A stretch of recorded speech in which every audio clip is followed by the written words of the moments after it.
Bugun men juda muhim mavzuni tushuntirib beraman. SSSR davrida, ya'ni sobiq ittifoq yillarida ish stajiga ega bo'lgan pensionerlarni kutilmagan yangilik kutmoqda. Bu gap faqat bir guruh odamlarga emas, balki ota-onasi, bobosi. Bu ise qarindoshi pensiya olayotgan deyarli har bir oilaga tegishli.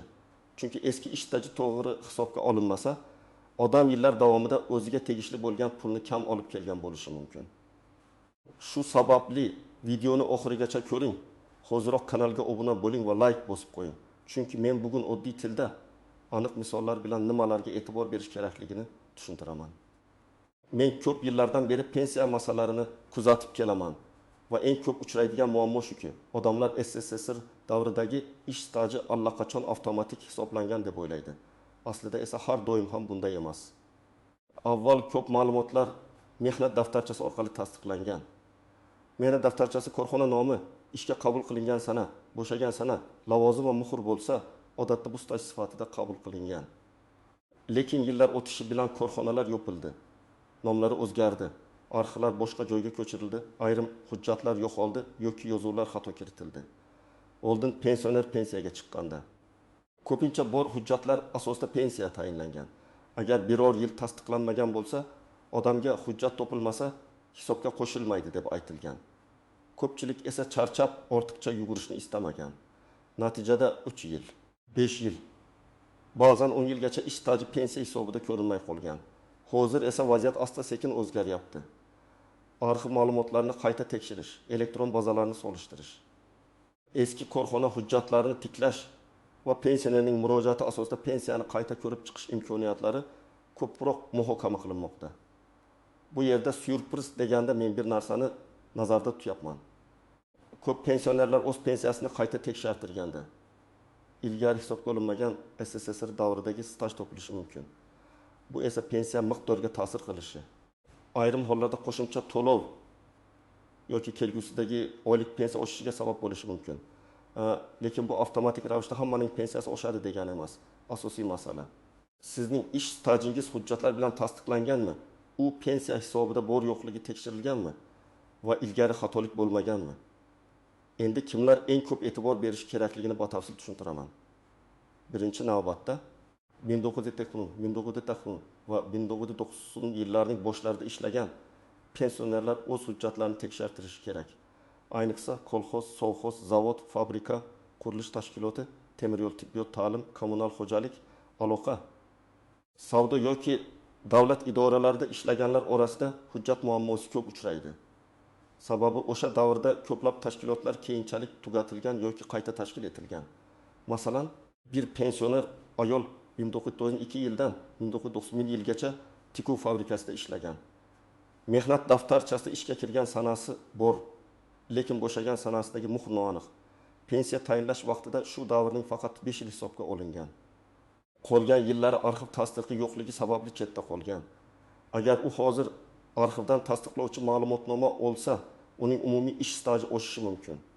Bu esa pensiya hisob-kitobida muhim bo'lishi ehtimoli bor. Yana bir misol.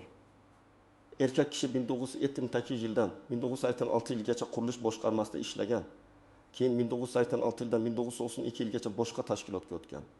Mehnat daftarchasida yozuvlar bor, lekin korxona nomi bir joyda qisqartma bilan, boshqa joyda to'liq yozilgan. Pensiya jamg'armasi yoki vakolatli organ bazasida bu ikki nom alohida tashkilot sifatida ko'rinishi mumkin. Agar hujjatlarni solishtirishda xatolik bo'lsa, bir davr hisobga kirib, ikkinchisi tushib qoladi. Bunday holatda odam pensiyani kam olib yurgan bo'lishi mumkin. Yana bir aniq holat, ayol kishi 1910 yilgacha bolalar bog'chasida tarbiyachi bo'lib ishlagan. Keyin oilaviy sabablarga ko'ra ishdan chiqqan. Mehnat daftarchasida yozuv bor, ammo lavozim nomi eski tartibda yozilgan. Muassasa nomi esa keyinchalik o'zgargan. Agar arxiv ma'lumotnomasi olinmasa, ayrim davrlar shubhali ko'rinishi mumkin. Mana shunday nojo'ylar pensiya miqdoriga beo'z ta'sir qilishi mumkin. Kimlar xavotir olmasligi mumkin. Agar pensioner pensiya chiqish vaqti barcha ish davrlari to'liq tasdiqlangan bo'lsa, mehnat daftarchasidagi har bir yozuv pensiya hisobiga kiritilgan bo'lsa, arxiv hujjatlar allaqachon topshirilgan bo'lsa va pensiya ishida hech qanday bo'shliq bo'lmasa, ortiqcha xavotirga o'rin yo'q. Lekin men baribir shuni maslahat beraman. hammasi joyida deb o'ylashning o'zi yetarli emas. Pensiya hisobida aynan nechta yil, nechta oy, nechta kun ish staji ko'rsatilganini bilish kerak. Ko'pchilik pensionerlar o'z umumiy stajini taxminan biladi. Men 35 yil ishlaganman, men 1 yil mehnat qilganman. Men butun umr zavodda bo'lganman deydi. Lekin rasmiy hisobda 35 yil emas, 30 yil yakkas oy bo'lib chiqishi mumkin. Nima uchun? Chunki bir joyda buyruq raqami noto'g'ri, bir joyda muhr o'chib ketgan, bir joyda tug'ilgan familiya bilan turmushdan keyingi familiya mos kelmaydi. Bir joyda esa korxona arxivga hujjat topshirmagan. Mana shunday mayda ko'ringan narsalar katta moliyaviy oqibatga olib keladi. Agar pensionerning pensiyasi minimal darajaga yaqin bo'lsa, bu masala yanada muhim. Chunki qo'shimcha tasdiqlangan staj ayrim hollarda pensiya qayta hisoblanishiga sabab bo'ladi. Masalan, odamning hisobida 24 yil staj ko'rsatilgan, aslida esa 29 yil bo'lishi kerak. Farq 5 yil. Bu farq pensiya formulalariga qarab oylik to'lovga ta'sir qilishi mumkin. Ba'zan farq juda katta bo'lmaydi. Lekin pensioner uchun har oy qo'shimcha 2 ming, 100 ming yoki 200 ming so'm ham sezilarli yordam. Eng muhimi, bu pul insonning o'z mehnati evaziga qonuniy haqqi bo'lishi mumkin. Endi nozik jihatlarni tushuntiraman. Birinchi muhim nuqta: SSSR davridagi har qanday gap yoki guvohning aytgan so'zi avtomatik ravishda staj bo'lib hisoblanmaydi. Men u yerda ishlaganman, hamma biladi degan gapning o'zi yetarli emas. Tasdiqlovchi hujjat kerak. Bu mehnat daftarchasi, ishga qabul qilish buyrug'i, bo'shatish buyrug'i, ish haqi vedomosti, arxiv ma'lumotnomasi, kasaba uyushmasi hujjatlari, harbiy xizmat hujjati yoki boshqa rasmiy manba bo'lishi mumkin. Ikkinchi nozik jihat: mehnat daftarchasidagi xatolar. Masalan, ism muhabbat o'rniga muhabbat deb yozilgan, familiyada bitta harf tushib qolgan, tug'ilgan sana noto'g'ri ko'rsatilgan, lavozim nomi qisqartirilgan.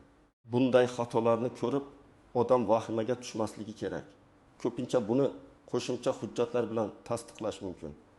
Lekin bunday xatoni ko'rmasdan yurish ham to'g'ri emas. Chunki pensiya ishini ko'rib chiqayotgan mutaxassis hujjatlarda moslik bo'lmasa, o'sha davrni hisobga olishda ehtiyotkor bo'ladi. Uchinchi nozik jihat: korxona tugatilgan bo'lsa, hujjat yo'q degani emas. Ko'p odamlar zavod allaqachon yo'q, endi nima foyda deb o'ylaydi. Aslida tugatilgan korxonalarning hujjatlari davlat arxiviga, tarmoq arxiviga, hokimlik huzuridagi arxivga yoki voris tashkilotga topshirilgan bo'lishi mumkin. Agar korxona nomi o'zgargan bo'lsa, eski nom bo'yicha ham, yangi nom bo'yicha ham so'rov yuborish kerak. Ba'zan bitta arxivdan javob kelmaydi, lekin boshqa arxivdan kerakli ma'lumot topiladi. To'rtinchi nozik jihat: kolxoz va sovxozdagi ish staji. Bu eng murakkab masalalardan biri. Chunki ayrim joylarda mehnat daftarchasi to'liq yuritilmagan, odamlar mavsumiy ishlagan, ish kuni turdodan yoki boshqa eski hisob shakllarida qayd etilgan. Bunday holatda arxiv ma'lumotnomasi juda muhim. Masalan, odam 1960 yillarda paxta terimi, chorvachilik, dalachilik yoki mexanizatorlikda ishlagan bo'lishi mumkin. Agar ish haqi qaydlari yoki kolxoz a'zoligi haqidagi hujjatlar saqlangan bo'lsa, bu stajni tasdiqlashga yordam beradi. 5-nozik jihat: ayollar uchun familiya almashinuvi. Juda ko'p ayollar qizlik familiyasi bilan ishlagan, keyin turmushga chiqib boshqa familiyaga o'tgan. Agar mehnat daftarchasining bir qismida eski familiya, pensiya hujjatlarida esa yangi familiya bo'lsa, nikoh guvohnomasi yoki familiya o'zgarganini tasdiqlovchi hujjat kerak bo'ladi. Bu oddiy ko'rinadi, lekin amalda aynan shu sababli staj tasdiqlanishi cho'zilib ketadi. 6-nozik jihat: harbiy xizmat va o'qish davri. Ayrim hollarda harbiy xizmat, maxsus o'quv yurtida o'qish, ishlab chiqarish amaliyoti yoki boshqa davrlar ham pensiya hisobida ahamiyatga ega bo'lishi mumkin. Lekin bu yerda ham hammasi qonunchilikdagi aniq tartibga bog'liq. Men har doim shuni aytaman: harbiy bilet, diplom, arxivdan olingan o'qiganlik ma'lumotnomasi, ishga yo'llanma yoki taqsimot hujjatlari saqlangan bo'lsa, ularni tashlab yubormang. Eski qog'oz bugun pensiya masalasida pulga teng hujjat bo'lib chiqishi mumkin. 7-nozik jihat: pensiya qayta hisoblanishi har doim ham o'tgan yillar uchun katta to'lov beriladi degani emas. Ko'pchilik agar xato topilsa, menga 10 yil uchun pul qaytarishadi deb o'ylaydi. Amalda bu masala murojaat sanasi xatolik sababi hujjat qachon taqdim etilgani va amaldagi tartibga bog'liq. Ba'zi holatlarda qayta hisoblash murojaat qilingan kundan yoki hujjat topshirilgan vaqtdan keyin qo'llanishi mumkin. Shuning uchun bugun tekshirtirishni kechiktirmaslik kerak. Kechiktirgan har oy siz uchun yo'qotilgan imkoniyat bo'lishi mumkin.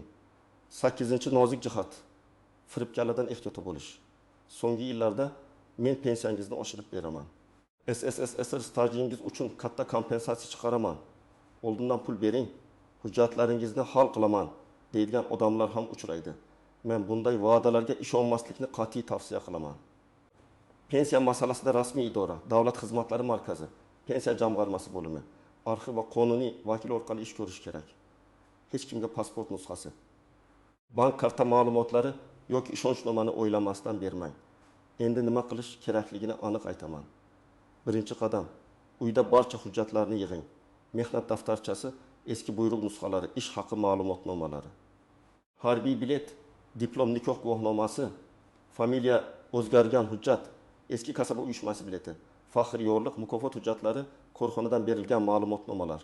Hammasini bir joyga qo'ying. Ba'zan odam ahamiyatsiz deb o'ylagan qog'oz keyin asosiy dalil bo'lib xizmat qiladi. Ikkinchi qadam, pensiya hisobingizda nechta yil staj ko'rsatilganini aniqlang. Buning uchun yashash joyingizdagi pensiya bo'limiga yoki tegishli davlat xizmatlari markaziga murojaat qilib, pensiya tayinlashda qaysi ish davrlari hisobga olinganini so'rashingiz mumkin.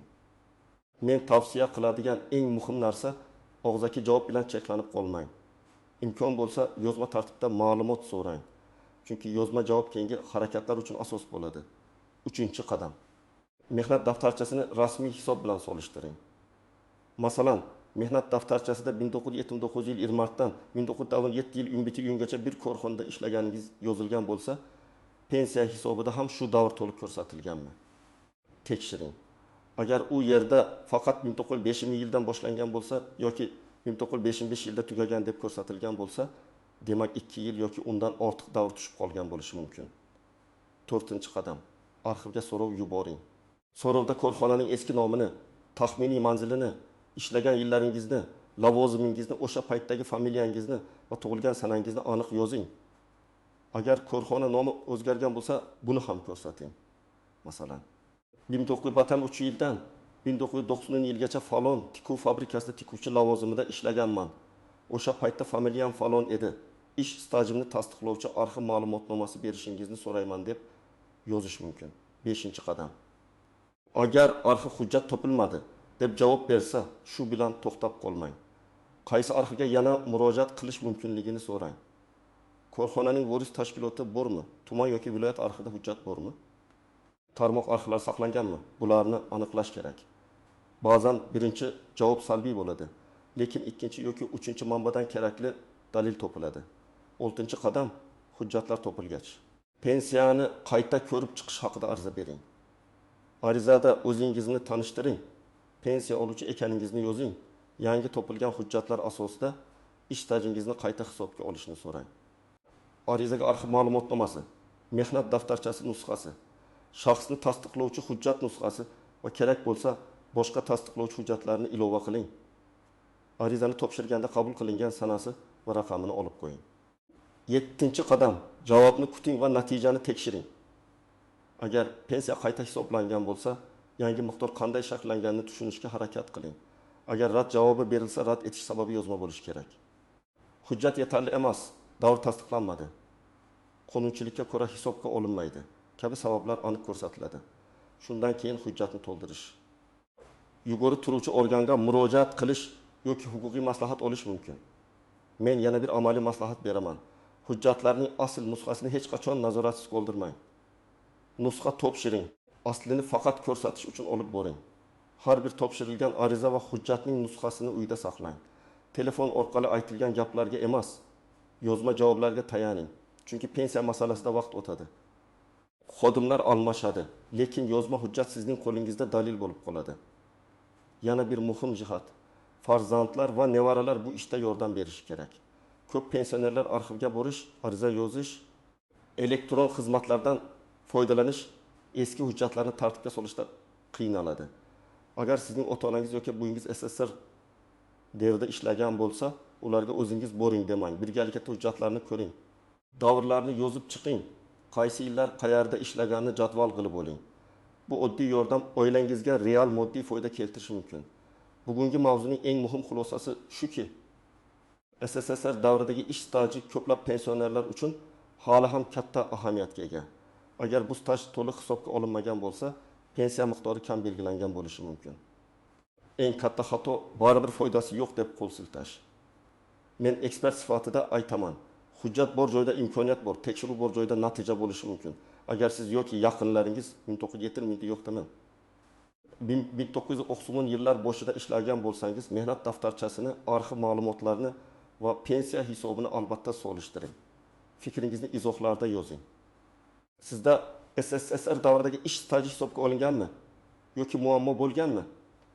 Videoga like bosing, kanalga obuna bo'ling va bu ma'lumotni pensioner qarindoshlaringizga yuboring. Chunki bitta vaqtida qilingan tekshiruv kimningdir pensiyasini adolatli darajaga olib chiqishi mumkin.